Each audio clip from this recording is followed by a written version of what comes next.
Hey there, we're back with another episode of 12-2 Podcast. Kevin and Bud. We are, yeah. So it's good to be back. I think last time we were talking about voting and the whole thing how about the Christian participating in a participatory government opportunity. Right. Yeah. So we're going to continue in that, and we're going to probably discuss a little bit of how making a decision on who to vote how for. How to do that. Yeah. How do you figure that out? Especially this go around. I'll get started again. All right, we got it. Just help us understand your T-shirt. I love your T-shirt. I'm going to put a shameless plug in for Reformed Sage. Okay. It's a company, and the guy makes the T-shirts, and they are my favorite T-shirts because I love the sayings on them. And you do. This one good. is your life is a vapor. Yeah. Anyway. And to see a skeleton with the brain skull, shooting out, what's the vapor, there's the vapor, right? Right. So, I know a lot of people, though, I would think their brain probably already is just a vapor. Would you agree? Yeah, when you talk to them sometimes, or the decisions that some of them make, you're just like, more synapses aren't all more regular than we would really want to really admit, right? But yeah, this guy's got great T-shirts, great coffee mugs and stickers and all that type of stuff. So check it out. Maybe, who knows, if you guys all massively go over there, maybe we can, he can become a sponsor. I don't know. It's a mail order, right? Yeah, reformedsage.com. Okay, so he believes in election and predestination and all that stuff. Of course, he's reformed. Is he a 6-pointer or? To be honest, I don't know, but 5-pointer, 6, or 7 or 8 now. What is it? It's 5 points, man. I'm just joking with you. It's funny because my daughter had ordered one, and it was we had ordered the wrong size, and he says, we're depraved, so we do make mistakes occasionally, so you can send the shirt back. So it's pretty good. It's good we can laugh about this stuff. Right. Yeah. You can find him on social media and stuff like that. He's got cool posts and stuff like that. So that's cool. Check him out. Good deal. Anyway, I guess we'll continue. Yeah. I do want to make sure that we're clear on one thing, and that's, you can find in Psalms, and especially Psalms 146, we're not saying by voting or being part of the political process that we have an opportunity, that our hope as Christians lie in getting the right person in government. If we could get everybody, the right person as our representative, our governor, and our president, that it would make everything right. But that's not the case. We live in a fallen world, and our hope is not in other human beings. Because we are depraved. As your buddy says, right? Yes, He's got it. Yeah.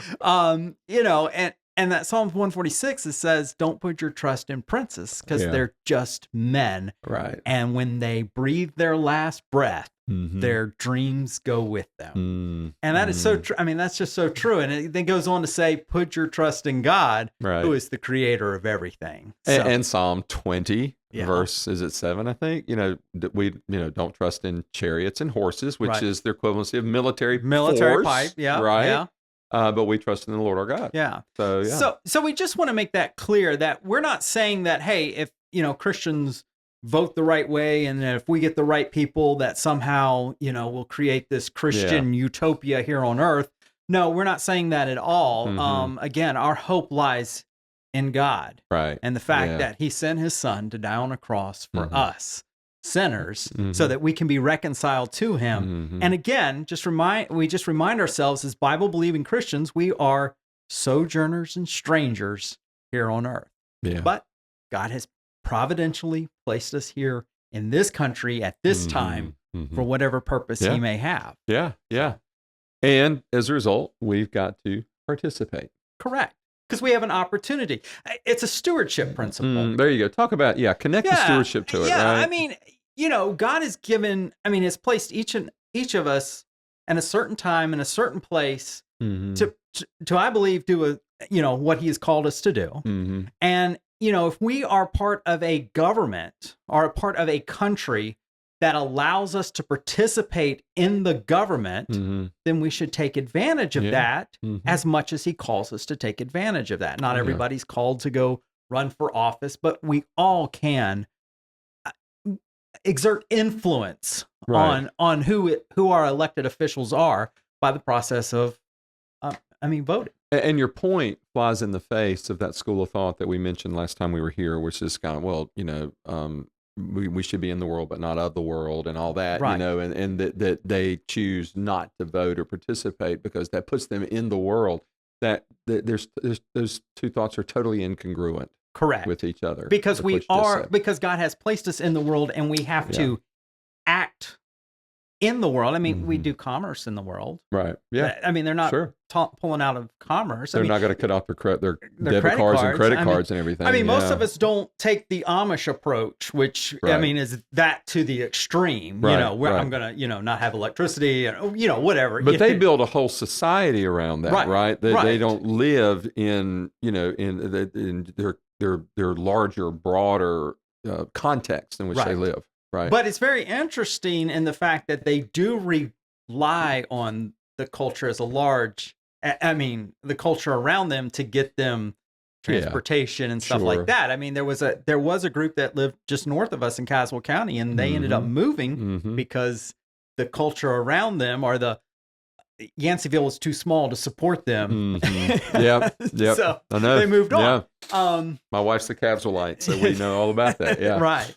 Yeah. So we are stewards, and I think that with that, again with the Mosaic covenant that we're still all under, that hasn't gone away. The Noahic covenant, excuse me, the Noahic covenant, not Mosaic, because we're not Israel. Well, we're not. Yeah. So, but the Noahic covenant, where God establishes human government. Yeah. The purpose of that was to stay evil, to kind of push back against evil, and to do justice humanly possible. Because it says, if somebody kills, if somebody sheds man's blood, by man, that person's blood should be shed. So the text goes to the most extreme measures of justice, in order to illustrate the nature of justice. Correct. It's not just you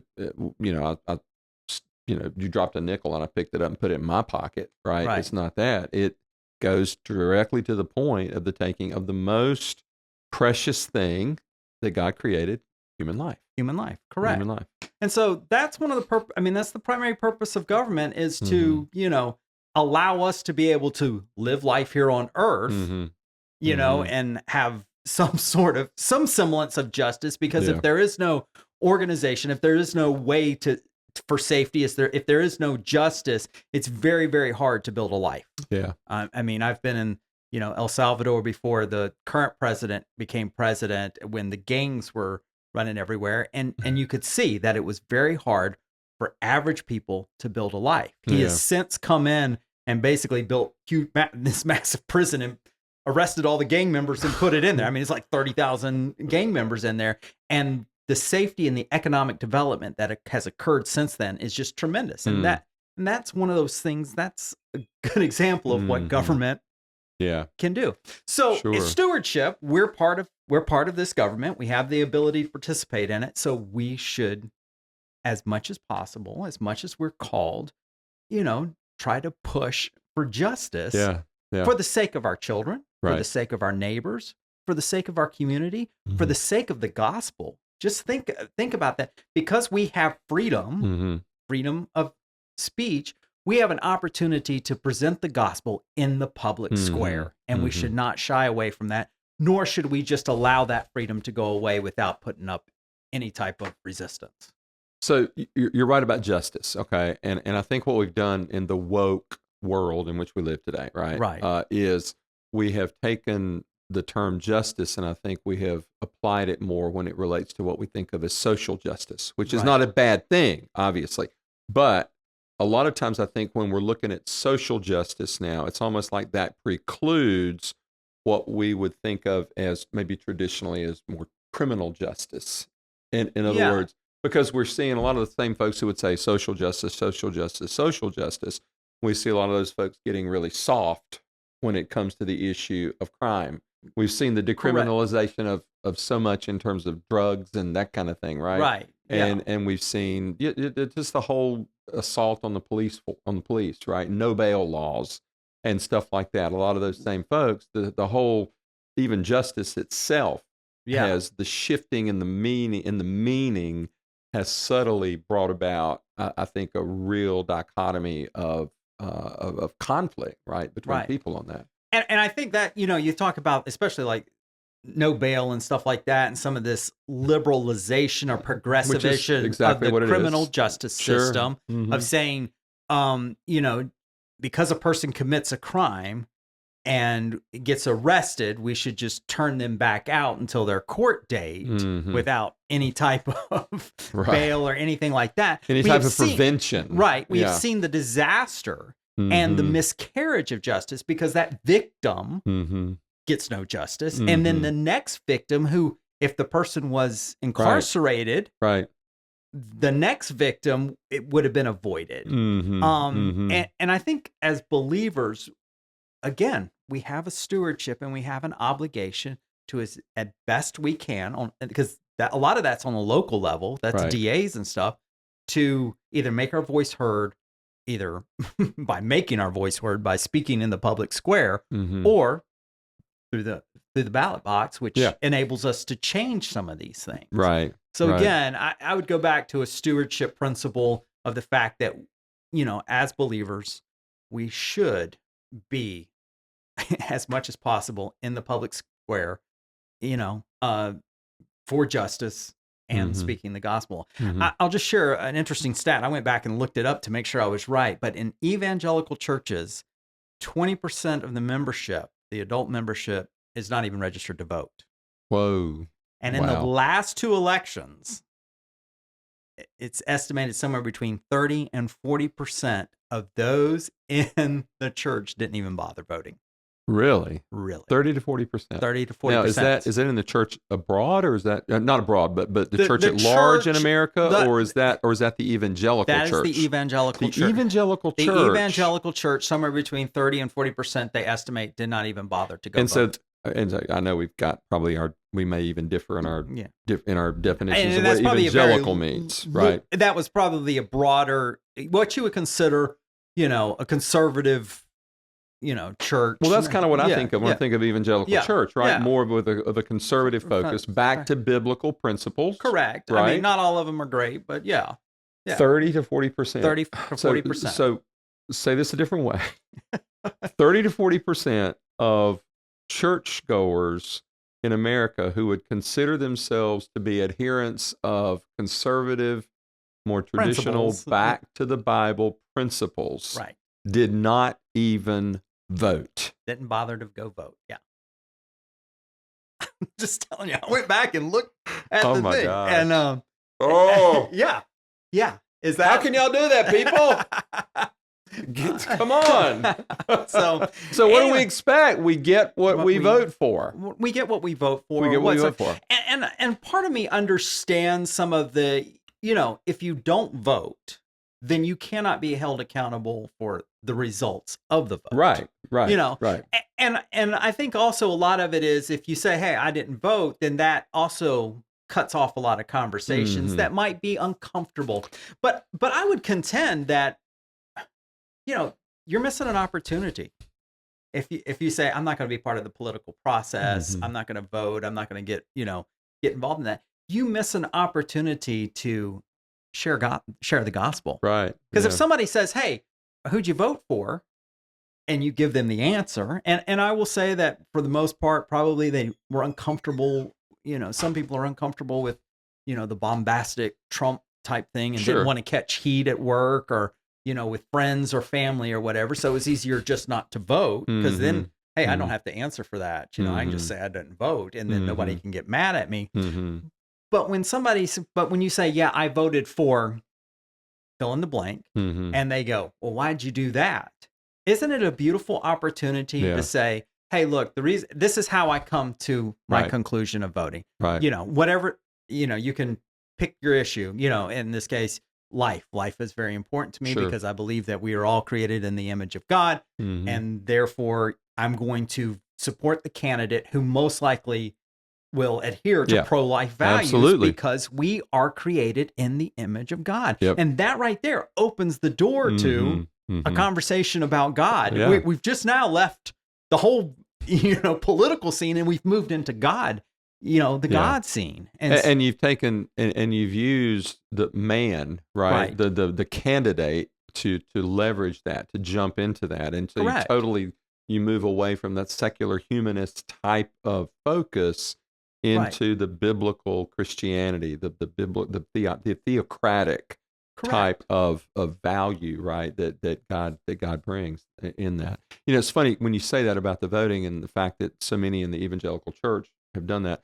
So for the most part, we're saying that it's these folks might be saying, many of them, it's more important for me to avoid blame for something than it is for me to proactively do something that is going to contribute positively in society. Yeah, I think so. I think that's what you're saying. Yeah. I'd rather avoid blame for getting called out for something that I did, or for somebody who disagrees, or whatever, or getting the epithets that usually follow. Oh, you voted for him, you must be a homophobe. You voted for him, you must be racist. Right. You voted for him, you must, hate. Make it up. Yeah. Hate whoever, whatever. Yeah. You hate gay people, you hate Mexicans, you hate whatever. Mm-hmm. And it's just easier in your mind. I mean, in a person's mind, because we all want to be liked. And isn't that really indicative of the fact that Satan's strategy around division that we see in identity politics? It's nothing new. No. Satan's been doing that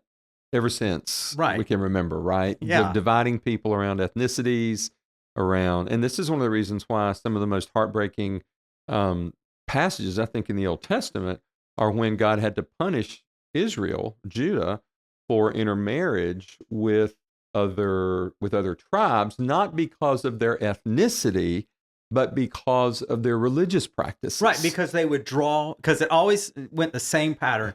They would marry with pagans, right, and the pagans wouldn't become Israelites. The Israelites would become pagan. That's exactly right. They wouldn't bring the people to start worshiping God in the temple. Mm-hmm. No, these people would bring the Israelites to be worshiping Baal and Ashtaroth and all these other Moloch and all the other gods. Diana and all. So, so absolutely. Yeah, frustrating. But that's the way it is. It is. That's what we're dealing with today. Yeah. So a lot of folks who would say, hey, we in the church, we shouldn't be talking about this stuff. Let me just say again for everyone that Integrity Church, we take the position that there are no political issues. Everything that you would consider to be a political issue is first a moral issue. Correct. It's a moral issue. And we will always speak about what we might call political issues because they're moral issues, and that's what it comes down to. Right. Everything's based on our worldview and our morality, and that's no different from me and you sitting here talking about this than people in Washington. They govern according to their morality. So let me see how strong we are committed to this point that you're bringing out here. Yeah. So for me to be a follower of Christ and to choose not to vote, that's an immoral practice for me. Well, I will say this. It could be. Okay, because I think currently we still have opportunity, and there are two dramatic choices. Mm-hmm. Okay, there may come a time when there are no choices, and you know what I mean? Yeah, sure. And of course. I would look at even what happened in England in this past election. For the most part, they had a conservative and the Labor Party, and they both support immoral and anti-Christian things. Right. So who do you vote for in that point? But we are still in a society and in a culture where we can affect change by voting, and I'll just be honest, by voting one party over another, by voting most likely conservative Republican values over Democratic progressive values. It has an impact, a direct impact on the way culture and society still orders itself here in the United States. So that's why I'm saying, it's a stewardship principle. Right. So not voting when you have an opportunity to impact your world for your children, for your neighbors, for your church, not voting in a positive, more Christ-like way, justice way, not voting could be you could consider it an immoral activity, or immoral or inactivity. And immoral inactivity. That's the problem. A lot of times we think of inactivity as not having a moral connotation, right? But it does. It does. Right. Absolutely does. So the inactivity is what's immoral around it. And continuing on with that thought process of, some people just don't want to deal with the fallout of telling somebody who they voted for, and so it's just easier not to vote. It also does take a little bit of effort, because and my opinion is, if you don't know who the candidates are, if you don't know what stay home, that you that you don't need to be voting. And so it would take a little bit of effort to find out platforms where people stand, where candidates stand, and different things. I'll tell you, I mean, just personally, if, when it comes to certain things like the water treatment guy, I just don't vote because I don't know the difference between the two water treatment guys. And I usually don't know who they are. So, so if I don't know, and so I understand it does take some effort to do that in a responsible way.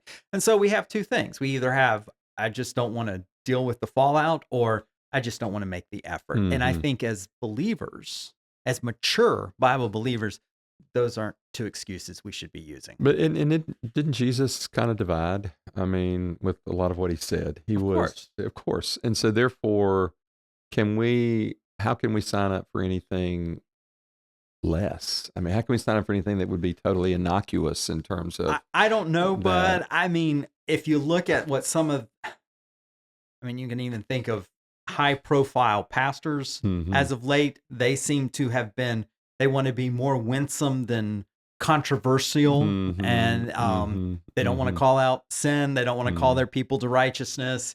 And so I think we're just kind of taking cues from our spiritual leaders. Yeah. Interesting. In 1775, the Congress of the Presbyterian here in the United States actually voted to secede from voted to separate from England, and that was a whole year before the country actually did. Wow. And George III, King George III, many times referred to this revolution as a revolution of the black robes, which is, if you remember, in colonial times, most of the preachers wore black robes. And so he recognized that a lot of the American Revolution, some of its, the original seed, some of it was actually coming from the church pulpits of the colonial America.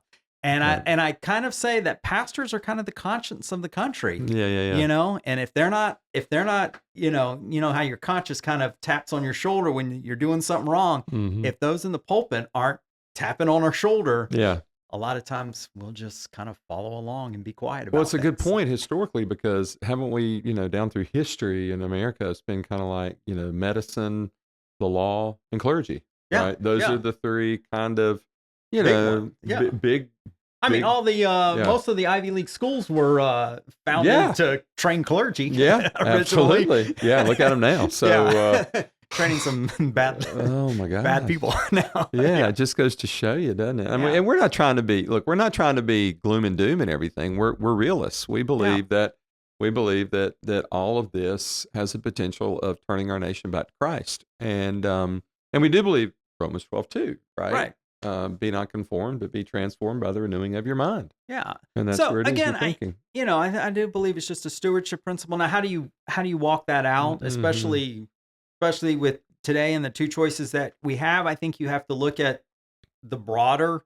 Say, okay, if I vote for one particular person, I end up with progressive and democratic ideas. Right. Okay. Right. And with that, does that promote life, or does that detract from life? See, that's the point. That's getting it back to the moral issue. Correct. And that's why everything, the Democrat versus Republican versus independent, that's not the issue.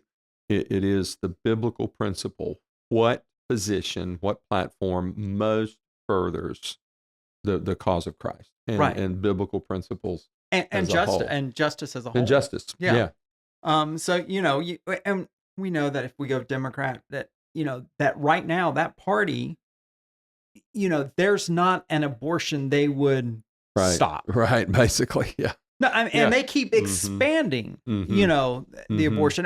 I like to remind people that, remember, when Roe v. Wade was passed, they said, they broke it up into this arbitrary trimester thing and said, the government doesn't have any right to legislate abortion in the first trimester. And we see, 40 years later, the governor of Virginia was arguing that, hey, if the baby's born, we should, give the mother a chance to decide whether she wants to keep it. And then, before we, And just to be clear, that's the previous, the one removed from the Youngkin. Current government, not Youngkin, but the one Nordstrom. Yeah. I mean, and he was a physician and, he was advocating for that, and then look at something like as simple as the border. One party says that we shouldn't enforce the law at the border. Right. And another party, the other party, the Republican Party, for the most part, says we need to build a wall. We need to construct it. And people would say, isn't that unchristian not to? But I would contend that having an open border like we have currently is the unchristian thing to do. Agreed. Because and I saw it spending some time in El Salvador. There's a lot of desperate people in the world. And when you give them this false sense of hope that if I can just get to the border, or if I can just get across the border, everything's going to be great and wonderful. You're lying to people and you're setting people up for heartache. Because all that's happening, of course, we have desperate people, so they're going to the cartel. The cartels don't care what they're smuggling. They smuggle cocaine, marijuana. But right now, the thing that's making them the most money is smuggling people. Yeah, that's true. And so you're saying that if we open up the border and they're they're the ones bringing the people across, that's a good thing. Well, we're just perpetuating the slave trade. Yeah, we're perpetuating young men being caught in the drug trade for trying to pay off the coyote getting them across the border, and it's an absolute travesty. And as believers, if we have an opportunity to put a stop to that, we should. Now, that doesn't mean that if you come across somebody who's made their way into the country and is, may be illegal, may not be illegal, we treat them with Christian charity. Of course, we do what we can to alleviate their pain, their suffering, or whatever the case is. But we should be encouraging our government to try to stop the terrible tragedy that is occurring in the border. We have laws, but we have laws already that should be enforced in order to govern this. Right. And I'm going to share just a real quick story with the border because I mean, because we're going to do a whole segment on this soon. I think. Ted Cruz talks about, there's stories, and he's seen them.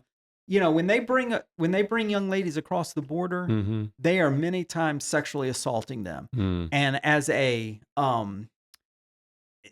to our border patrol, what they do is after they've sexually assaulted these young ladies, or they will hang their underclothes on a tree to show the border patrol how many that they are sexually assaulting, and there's nothing you can do about it. So when you say you support open borders, that is what you are supporting. And that is injustice. And we should do what we can as believers to stop that where we're at. And one of the ways we can do that is, of course, by going to a ballot box. Yeah. So. Another example of how a positive value like compassion has been twisted in order to justify open borders. The cruelty that comes along with that. Right. And the heinous And unfortunately, one side, and I'll just say the Democrats don't care about solving that, because all they're interested in is creating another underclass, because they're losing the one they currently have. Right. If they create another underclass, they can continue to promise them things that they won't give them. Right. But these people will vote for them, and they continue to be in power.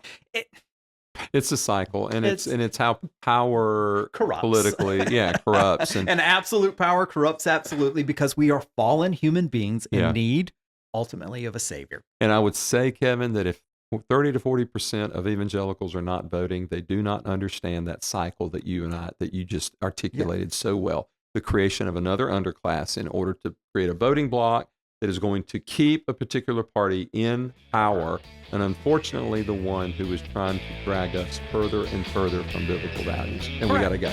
We got to go. It's time. It's time. Yes. So anyway, we hope you enjoyed today. Again, 12-2 podcast. Like, Give us a thumbs up. Give us a 5-star rating. Tell your friends. Yeah. Tell people. And we're not done with this topic, by the way. I'm sure. It's just gonna keep opening up. We're gonna continue to continue. Let us continue to grow on you. Yeah. All right. We'll catch you next time. Bye. Take care. God bless.